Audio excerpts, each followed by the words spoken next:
Houthi balas serangan Amerika Serikat yang diluncurkan pada Minggu 16 Maret 2025. Serangan balasan Houthi yaitu melontarkan 18 rudal dengan target kapal induk dan kapal perang Washington di medan perang Laut Merah. Mengutip Tribun News pada 17 Maret, kabar itu disampaikan lewat juru bicara militer Houthi Yahya Saree dalam pernyataannya. Saree mengonfirmasi bahwa Houthi telah menembakkan 18 serangan yang termasuk lontaran rudal balistik, rudal jelajah, serta sejumlah drone ke arah kapal perang Amerika. Dalam laporan Middle East Monitor, Houthi mengklaim serangannya itu merupakan respons terhadap serangan Amerika Serikat sebelumnya. Perlu diketahui beberapa jam setelah serangan balasan Houthi di Laut Merah, Amerika Serikat kembali melancarkan serangan udara pada Senin 17 Maret waktu setempat. Eskalasi yang dilancarkan Amerika Serikat tersebut telah menghantam kota pelabuhan Hodeidah di Yaman Barat. Adapun Kementerian Pertanian Yaman mengutuk serangan itu dengan menyebutnya sebagai tindakan yang memperburuk penderitaan warga sipil.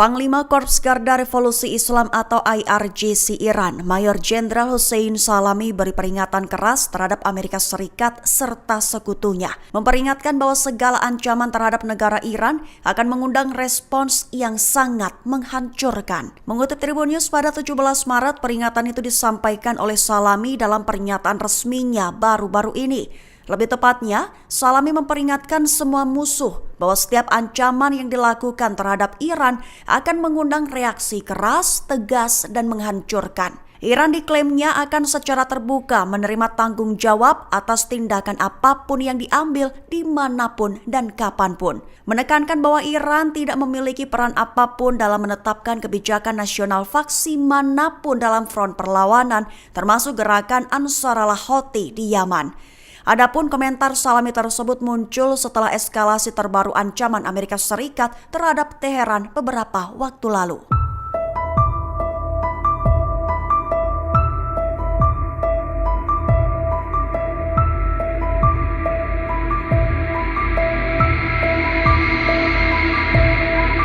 Hamas disebut telah kembali menguatkan dan memulihkan pasukan hingga lebih dari 25.000 pejuang.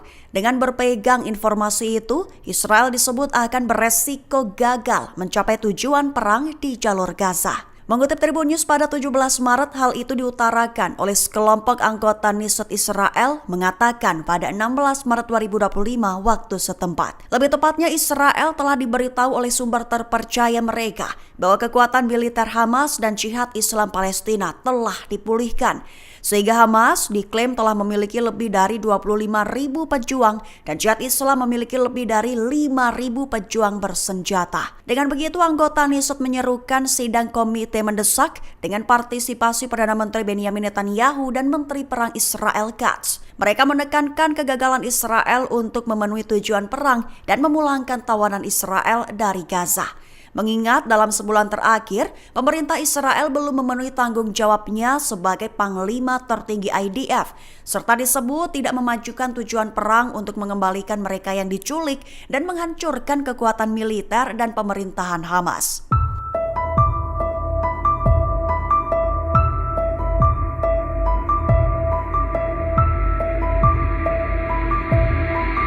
Kapal induk Amerika Serikat USS Harry Truman yang bertenaga nuklir diserang Houthi. Diklaim oleh pihak Houthi di Yaman bahwa serangannya itu mencakup lontaran 18 rudal sebanyak 2 kali dalam 24 jam. Mengutip Tribun News pada 17 Maret, kabar itu adalah konfirmasi dari juru bicara Houthi Yahya Saree dalam pernyataannya di Telegram. Lebih tepatnya, Saree menjelaskan bahwa Houthi telah meluncurkan 18 rudal dan sebuah pesawat nirawak ke kapal induk Truman dan kapal perang pendampingnya di Laut Merah.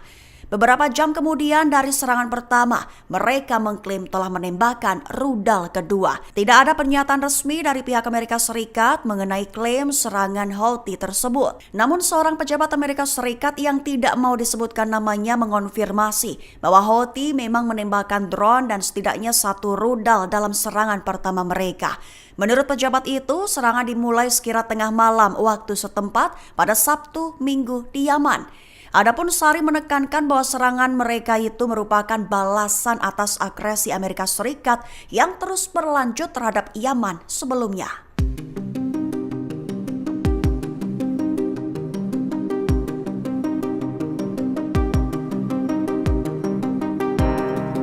Tentara Suriah dikabarkan telah saling lontarkan tembakan dengan tentara Lebanon di perbatasan. Mengetahui kabar tersebut, Hizbullah memberikan bantahan dengan menyatakan tidak terlibat dalam dugaan penculikan. Mengutip Al Arabiya, pada 17 Maret bentrokan di perbatasan dua negara itu terjadi sejak 16 Maret 2025 malam waktu setempat. Lebih tepatnya, ketegangan di sepanjang perbatasan pegunungan itu telah meningkat dalam beberapa bulan, tepat sejak pasukan oposisi bersenjata menggulingkan Bashar al-Assad dari Suriah. Suriah menuduh Hizbullah menculik dan membunuh 3 tentara Suriah, namun Hizbullah membantah. Sumber Lebanon mengatakan para tentara itu tewas oleh kelompok bersenjata lokal alias suku di Lebanon Timur Laut setelah menyeberang ke Lebanon. Sebagai balasan, pasukan Suriah menembaki kota perbatasan Lebanon, memicu kepanikan warga. Militer Lebanon menyerahkan jenazah ke Suriah dan meningkatkan kehadiran di perbatasan pada Senin 17 Maret.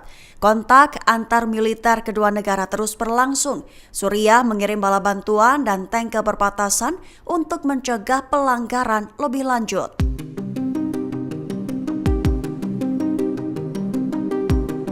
Strategi Hamas dipuji dan diakui oleh mantan Kepala Staf Israel Herzi Halevi. Ia menyebut bahwa taktik yang diterapkan Hamas berhasil menyesatkan intelijen Israel. Mengutip Tribun News pada 17 Maret, hal itu diutarakan Halevi dalam rekaman yang diterbitkan oleh Radio Angkatan Darat Israel Minggu 16 Maret 2025. Lebih tepatnya, Halevi mengaku tak punya pilihan selain memuji Hamas, terkhusus atas apa yang disebutnya penipuan yang dipraktekkan untuk melawan Israel sebelum serangan 7 Oktober 2023 lalu.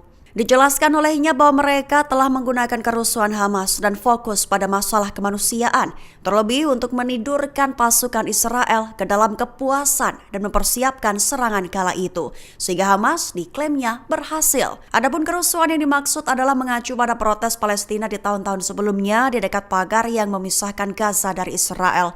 Demonstrasi itu dikenal sebagai Great March of Return, menyerukan hak untuk kembali bagi para pengungsi Palestina yang terlantar pada tahun 1948 dan mengakhiri blokade di Gaza.